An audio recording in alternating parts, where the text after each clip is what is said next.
Halo teman-teman, jumpa lagi di channel Denpono Media. Kali ini kita akan bahas mengenai gimana sih cara untuk mencairkan limit Shopee PayLater. Karena banyak banget nih pasti di luar sana yang pengen mencairkan limitnya karena limitnya sudah banyak banget dan kalian butuh dana. Saya nggak mau bahas secara detail ya, tapi setidaknya mungkin ini bisa jadi bahan untuk kalian selanjutnya kalau misalnya pengen mencairkan gitu intinya ya. Jadi untuk proses pencairan limit Shopee PayLater ini sebenarnya untuk sekarang ini susah teman-teman. Kenapa? Karena yang bisa dilakukan hanya untuk berbelanja aja. Jadi metodenya lewat belanja di aplikasi Shopee. Terus kedua bisa melalui bayar-bayar tagihan, entah itu bayar tagihan ke listrik, mungkin internet, PDAM seperti itu teman-teman, atau pulsa seperti itu. Nah, jadi kalau misalnya di kalian menemukan jasa yang bisa pencairan Shopee PayLater, biasanya ya kayak gitu. Nanti mereka punya kayak toko, transaksi di situ,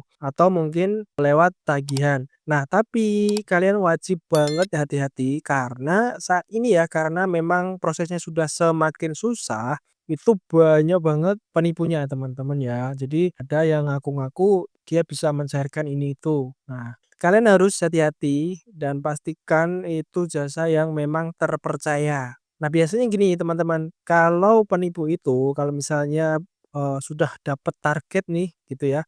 Ketika transaksinya masuk, anggaplah kalian ini, kalian dapat kena apes, kena tipu gitu ya, kena jasa tipu ya.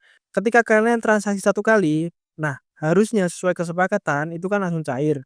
Nah nanti si penipunya ini akan beralasan kayak misalnya transaksinya bermasalah lah atau ginilah yang mewajibkan kalian harus transaksi lagi. Nah, jadi alasannya mungkin ada yang transaksinya bermasalah atau mereka bilang minimal harus 1 juta Kak, atau 2 juta Kak, gitu ya.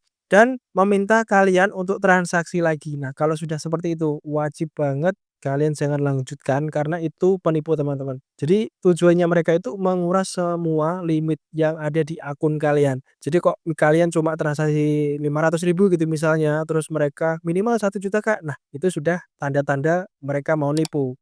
Jadi nggak ada ceritanya tuh harus minimal sekian-sekian itu nggak ada aturannya teman-teman. Jadi bebas selama transaksinya berhasil ya udah itu transaksinya masuk harus diproses gitu harusnya kalau memang benar-benar jasa beneran ya. Jadi gitu buat kalian yang pengen mencairkan limit Shopee harus harus hati-hati. Biasanya metodenya lewat belanja atau lewat bayar tagihan seperti itu teman-teman. Sebenarnya ada satu lagi metode yaitu kita beli voucher emas gitu ya. Nah voucher emasnya itu nanti dipakai buat beli emas gitu. Jadi tapi agak ribet lah. Tapi kalian bisa pelajari sendiri kalau yang emas ini sudah banyak yang bahas dari beberapa tahun sebelumnya. Tapi ya gitulah, kadang bisa kadang enggak gitu teman-teman ya. Jadi sekian dulu, kalau kalian mungkin ada pengalaman atau ada pertanyaan lain, bisa komen aja di bawah ya. Jadi di sini saya lebih ke mewanti-wanti buat teman-teman kalau pengen mencairkan limit Shopee PayLater harus hati-hati, jangan gampang percaya sama jasa-jasa yang menawarkan pencairan, terutama limit Shopee PayLater karena untuk sekarang ini memang susah. Daripada gitu, kalian mending mencarikan limit yang lain, kayak misalnya Kredivo atau Home Credit itu malah bisa, atau PayLater dari bank yang ada scan krisnya itu malah bisa banget, atau kartu kredit itu malah jauh lebih gampang ya teman-teman. Oke, sekian dulu, kita jumpa lagi di video berikutnya.